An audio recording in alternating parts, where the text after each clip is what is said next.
Some of the richest, most powerful people in this business. And children aren't supposed to handle that sort of stuff. I can name 6 names. One of them who is still very powerful today. The number one problem in Hollywood was and is and always will be pedophilia. He can name names. He has been able to name names for over 30 years. And the reason you don't know them is not because the evidence doesn't exist. It is because the people those names belong to are the same people who decide what gets investigated, what gets published, and what quietly disappears before it ever reaches you. 2 men entered Hollywood as young people, different decades, different films, and different doors into the same building, and completely independently. They came out describing the exact same room. Corey Feldman has been called unstable, attention-seeking, and desperate. Elijah Wood said what he said and then went very, very quiet. And the Hollywood elite connection to Jeffrey Epstein that both of them have been circling for their entire careers has never been closer to the surface than it is right now. Before we talk about the system, we need to talk about what it took, because it is very easy to hear the word Hollywood and picture red carpets, award shows, and people who chose this life with full knowledge of what it costs. Corey Feldman did not choose anything. He was young with no understanding of what he was getting into. Literally was famous before I knew my own name. His roles defined the 80s. Goonies. This was my dream, my wish. Stand By Me. You call my dad a loony again, and I'll kill you. License to Drive. The only difference between you and that greaseball is that he has a license and you don't. Films that propelled him into the spotlight for his entire youth. But being famous so young, he says, caused serious damage to him and his friends. Do you feel like you missed out on a normal childhood? What childhood? I don't know what that means. A lost childhood and a loss of innocence. He blames the adults, not just those looking to profit from charming children, but also some with far more sinister motives. I can tell you that the number one problem in Hollywood was and is and always will be pedophilia. That's the biggest problem for children in this industry. The casting couch even applies to children. Oh yeah. Not in the same way. It's all done under the radar. Nobody talks about pedophilia. The big secret. And it's widespread? Oh yeah. I was surrounded by them when I was 14 years old. Surrounded. Literally.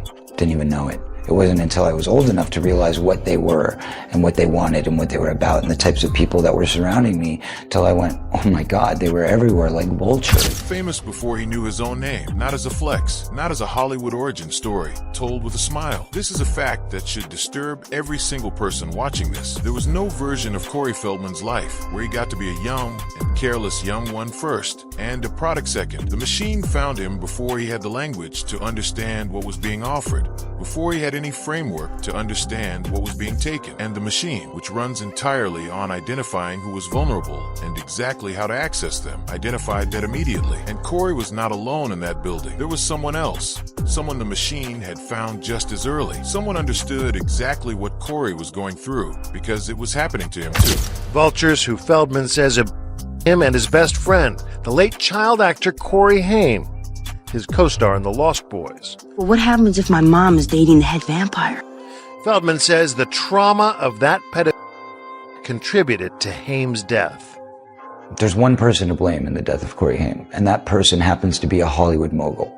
And that person needs to be exposed, but unfortunately I can't be the one to do it. But the person that knows who did it and knows who he is watching right now, I guarantee you. Yeah. Intriguing. Yeah. There was a circle of older men that surrounded themselves around this group of kids. And they all had either their own power or connections to great power in the entertainment industry. Feldman won't name names. And he admits his friend had a struggle with addiction, which he says was a mechanism to cope with his demons. It was a symptom. It was a symptom, correct. Are we in it? In 2008, the 2 Coreys confronted each other on their reality show about the dark past they shared. You let me get around in my life, man, to speak. When I was about 14 and a half, and I'm saying this right now. What'd you do, man, when you saw that going down when I was 14 to me? What'd you do? You knew about it. You want to talk about the truth? Okay, well then let's talk about the truth. I was being molested at the same time by somebody else. What'd you do? You know, there's a lot of good people in this industry. But there's also a lot of really, really sick, corrupt people in this industry. And there are people in this industry who have gotten away with it for so long that they feel they're above the law. Two boys, best friends, both inside the same machine at the same time, both being handed to the same category of powerful, untouchable men, both knowing what was happening to the other, and both completely powerless to stop it because they were young with no means to protect themselves. Corey Hay did not die from a due in the way that sentence is usually meant. He died from 30 years of carrying something that no person should ever have been given to carry, and the men who gave it to him are still working, still celebrating, still protected by the same system that handed two boys to them in the first place. And if you think those men were operating alone, without a network, without protection, without a system built specifically to make sure none of these details ever reach the surface, then you need to hear what happened every single time Corey Feldman tried to say their names out loud. Here's the thing about what happened to Corey Feldman and Corey Hay. It was not an accident. It was not a case of two unlucky young ones stumbling into the wrong rooms at the wrong time. Because here's what accidents look like. They happen once, they get investigated, someone is held accountable, and the door gets closed, so it cannot happen again. That is not what happened here. The door stayed open, and the reason the door stayed open is because someone very powerful had a key. Former child star Elijah Wood says Hollywood has a seedy underbelly of child sex abuse and that those responsible are being protected by the entertainment industry elite. Wood, who's been acting since he was 8, told the Sunday Times there are a lot of vipers in this industry, people who only have their own interests in mind. Wood compared the unnamed to the British DJ Jimmy Savile, who faced dozens of accusations of assault spanning more than 4 decades. Those claims were largely swept under the rug until after Savile's death. It's important to note that Wood's claims are unsubstantiated, but other child stars from the same era have made similar accusations in the past. Elijah Wood did not grow up alongside Corey Feldman. Different decade, different films, and different agents, managers, and studio relationships entirely. And he arrived at the exact same description. Vipers were protected by the upper echelons, not tolerated, protected, and actively shielded by the people at the very top of the industry, who had the power to open doors and made a deliberate choice to keep them open.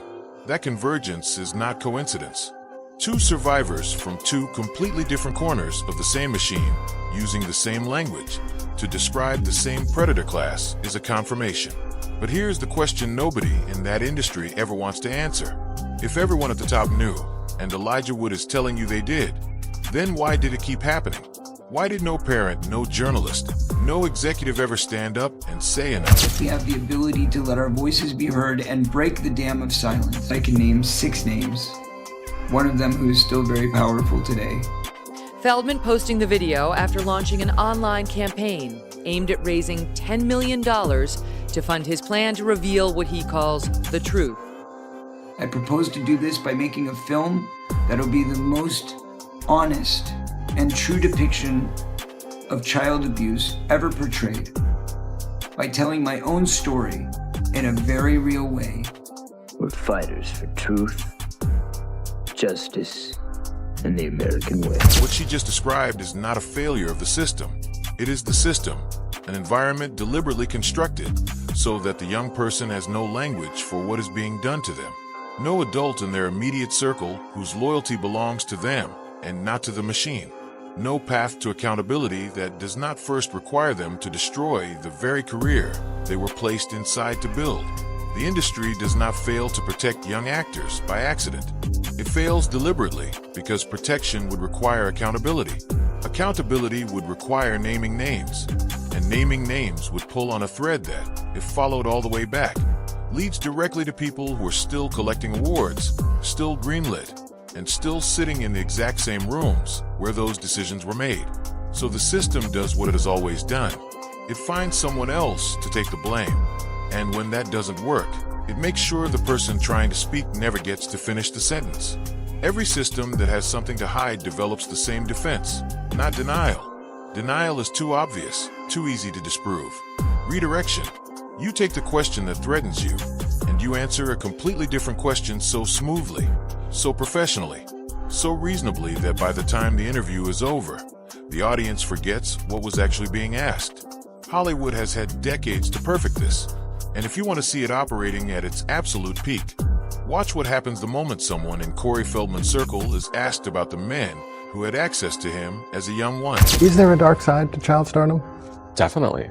I think a lot of kids don't really want to do it. I think that the parents want to do it more than the kids. Chris Snyder says for most child stars, it's the parents that can cause more damage. And he would know, having managed with his late boss Iris Burton some of the most iconic child stars, including Feldman, River Phoenix, and Drew Barrymore. The biggest problem in the whole thing is when the parents start to live through the kids and quit their jobs and buy expensive houses, buy expensive cars, and the parents aren't understanding it's not going to go on forever, and it just wrecks everything. Feldman's parents managed his career until the money came between them.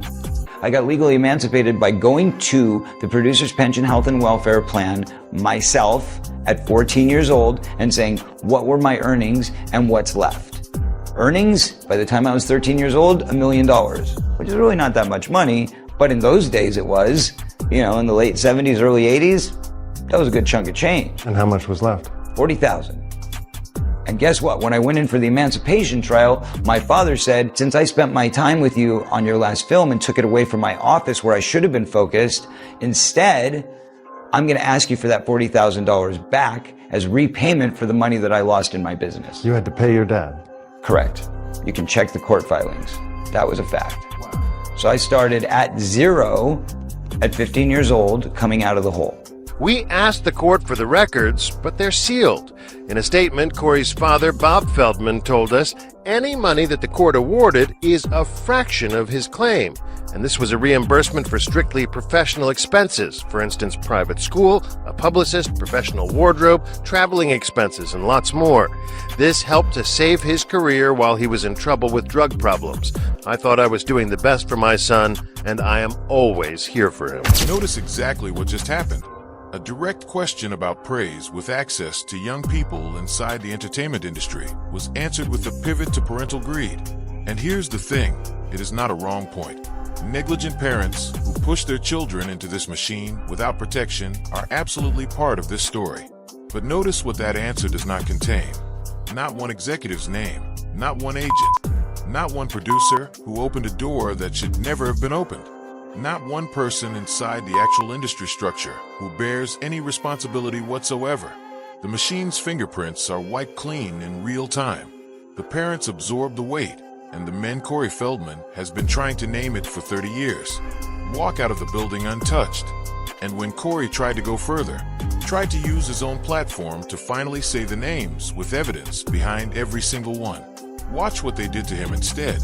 I told in 1993, I told the Santa Barbara Police Department when they came to interrogate me about Michael Jackson, trying to convince me literally that my friend was a pedophile. And I told them, no, he's not. I said, in fact, if you want to know what a pedophile like, I can tell you very specifically because I've been molested. And they said, oh, really? By who? I said, well, I can give you the names. Here they are. And they said, okay, well, unfortunately, that's not our area. That's outside of our community, our jurisdiction. Did you ever follow up in the right jurisdiction in Los Angeles? Because let me tell you something. When you're a kid, when you're an 18, 19, 20-year-old kid, you try telling the police, which is a very big thing to do, and especially when it wasn't even my situation. I was just answering for a friend. So the fact that I found the courage to even throw it in there and hopefully get some support, and then they were like, sorry, they just shut it down like it didn't matter. And this was when it was still within the statute of limitation. That's right. It was within my 10 years, because in California, we're only allowed 10 years to report these crimes. And if you're a kid, and this happens to you at 12, 13, 14 years old, that means you have until you're 22, 23. Well, how many people by 22, 23 are self-aware enough to know that they can come forward and they won't be scolded, they won't be shamed? I did, and I was shamed. They did not want the names Corey Feldman had. They wanted one specific name. A name that was already damaged, already controversial, already unable to defend itself. And when Corey refused to hand them that, when he held his ground and said, these are not the names, these are not the men, they did not investigate further. They shamed him for speaking at all. That is not journalism. That is not accountability. That is asset management. And the asset being managed is the silence around the names that actually matter. Corey Feldman did not just give interviews. He did not just sit across from journalists and hope that the right person would finally listen. He tried to build something that could not be edited, could not be redirected, could not be answered with a pivot to parental responsibility. A film, his own platform, his own evidence, his own documentation.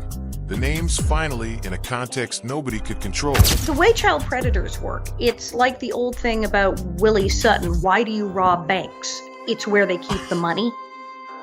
Child predators go, well, where are they keeping the children?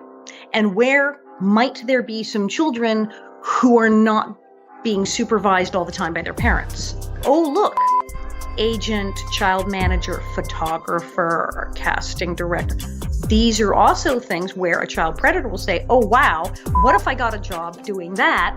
How many parents would leave their kid alone with me? There's been a few managers who've gotten arrested and gone to jail, not long enough, but they got caught. But before they got caught, there were parents dropping their kids off at these guys' houses. Did it occur to you that maybe it's odd for a 40-year-old guy to want that many 11-year-olds in his pool without their parents all day? With show business, it's very weird. People will get starstruck. And if their next door neighbor said, hi, you hardly know me, but I would like to have your children come over and stay in my house and not have you there, you would say no. You would say that's weird. But someone very rich, someone very famous, someone who's an agent or a manager or a star comes up and tells you this, people say, well, all right, let me pack a bag. I didn't tell anyone what was happening to me until I was an adult. As an adult, I look back and I go, how stupid was that? I had people I could have told.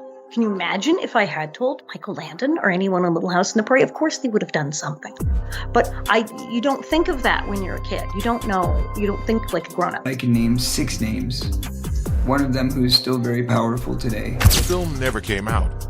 Not because the evidence wasn't there. Not because Corey changed his mind. Not because the story fell apart under scrutiny.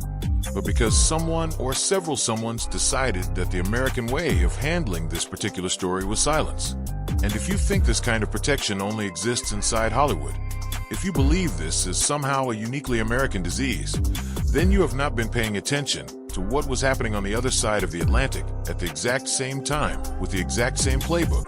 Because what Jimmy Savile's story proves beyond any reasonable doubt is that this is not about one industry, one country, or one era.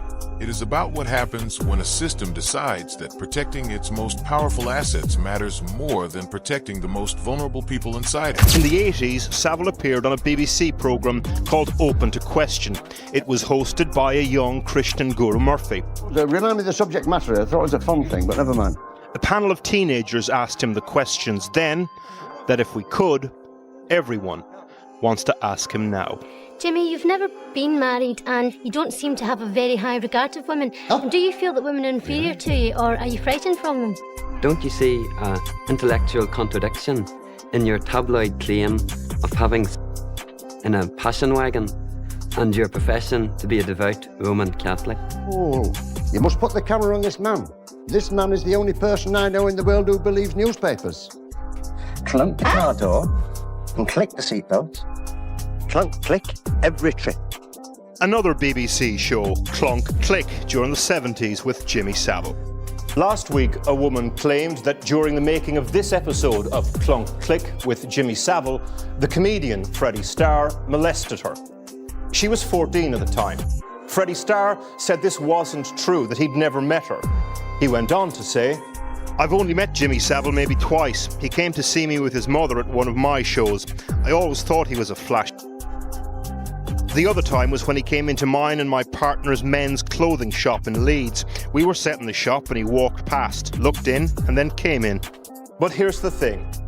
Channel 4 News has discovered that Freddie Starr had met Jimmy Savile a third time, because Freddie Starr was a special guest on this episode. That Freddie Starr would make a good parachutist.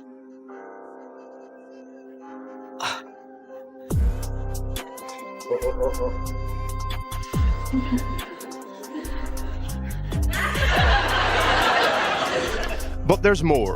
This is the woman who alleged that Starr molested her that day. She was interviewed last week and explained that she told her story to Newsnight, but that Newsnight had decided not to run the story. I also told them that I was horribly, horribly humiliated by Freddie Starr, who had a very bad attack of wandering hands and had groped me, and I didn't like him because he smelled like my stepfather, and it frightened me and freaked me out, and I rebuffed him. That was last week. This was Karen Ward when she was 14, on the set of Clonk Click with Freddie Starr during that episode. This doesn't prove that Starr molested Karen Ward. It does call into question what he said, though, about this incident. United was given a BBC studio with key-handed access to hospitals, to young people's wards, and to institutions housing the most vulnerable people in the country, while the people around him knew not, suspected not, wondered, or knew. Was child protection on your radar as an issue back then? I have to say I don't suppose it was. It's an awful thing to say, isn't it? So no. Are you surprised that nobody from the BBC has called you in the last fortnight? I am a bit surprised, yes. I'm expecting, if there is this inquiry, that somebody surely is going to speak to me, both because on the BBC. You were the go-between, weren't you, between Savile and the corporation? You were the linchpin. Yes, I was the person responsible. So if they were taking this seriously, you would imagine that somebody would have picked up the phone to you in the last fortnight. Well, I'm expecting it to call at any time. The producer called it out directly on record, and the machine calculated the cost of exposure against the cost of protection. And protection won because Savile was useful. His connections ran deep enough, and his relationships were powerful enough that the people with the ability to close that door made a deliberate choice to leave it open. And then there is Ian Watkins. Here's a case that plunged into new depths of depravity, according to the judge, as he jailed the former Lost Prophets singer Ian Watkins for 35 years for a series of child sex offences.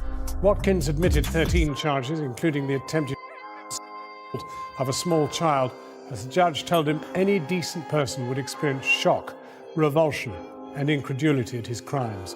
2 women, mothers of the children who were abused, so jailed. Our Home Affairs correspondent Andy Davis was in court. As the police now probe far beyond the UK, trying to map the true scale of this man's crimes, it was left to the judge in the case today to articulate the gravity of the offences they know about. He and the 2 women alongside him had plumbed new depths of depravity, said the judge. Many here, he said, will have heard many horrific cases. This, however, breaks new ground. Your total sentence, he addressed Watkins, is one of 35 years. As Mr. Justice Royce handed down the sentence, someone in the public gallery said, "Wow." Another clapped, and then moments later, a woman stood up and started shouting abuse at Ian Watkins. The former Lost Prophets singer, who was caught with more than 90 indecent photos of children, videos of extreme pornography, images of bestiality. The man who in April last year at this hotel attempted to rape on camera an 11-month-old boy, with the boy's mother present and encouraging him. The man who would months later encourage another young mother over Skype to her own young daughter for him, amidst talk of him wanting the little girl to take crack cocaine. He's the most dangerous child I've ever met, because he shows no emotion, he shows no sympathy, he shows no guilt, and in this case the evidence is overwhelming. His barrister said he was ashamed and appalled by what he'd done, unable to recall some of it due to drugs. But such claims of remorse rang hollow after the prosecution today relayed the contents of 2 phone calls he'd made from prison just days after pleading guilty. In one, he says to the woman he's called that he wants to put out a public statement, just to say it was mega lols, I don't know what everyone is getting so freaked out about. Lols is often construed as meaning laugh out loud. Mega lols, a phrase used by his band while they were touring.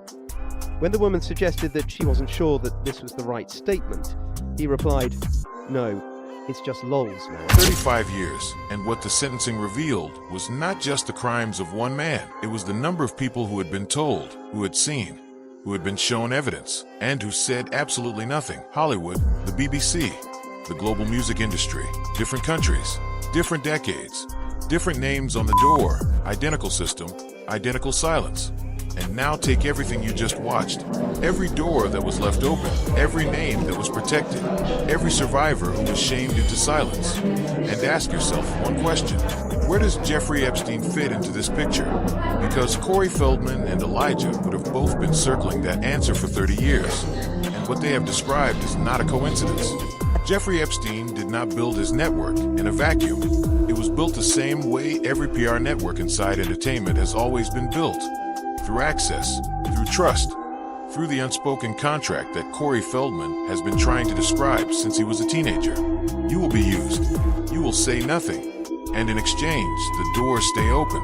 The client list that remains sealed.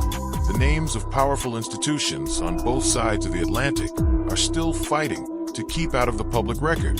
Those are not strangers to this story. They are the logical endpoint of it. And always will be. And they're some of the richest, most powerful people in this business. And children aren't supposed to handle that sort of stuff. Still powerful, still protected, still in the building.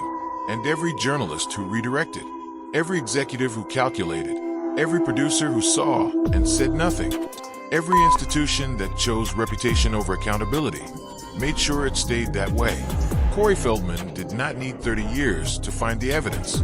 He had it. What he did not have was a system willing to receive it. So here is what the Hollywood elite connection to Jay actually means. If a system this coordinated, this patient, and this global could silence two men who survived it as young ones for over 30 years, how many others never got old enough to speak at all? And Corey Feldman's film, the one with the evidence, the documentation, the names written down, where did it actually go? If you like this video, hit that subscribe button so that you never miss out on any new videos. And until then, fam, keep it real.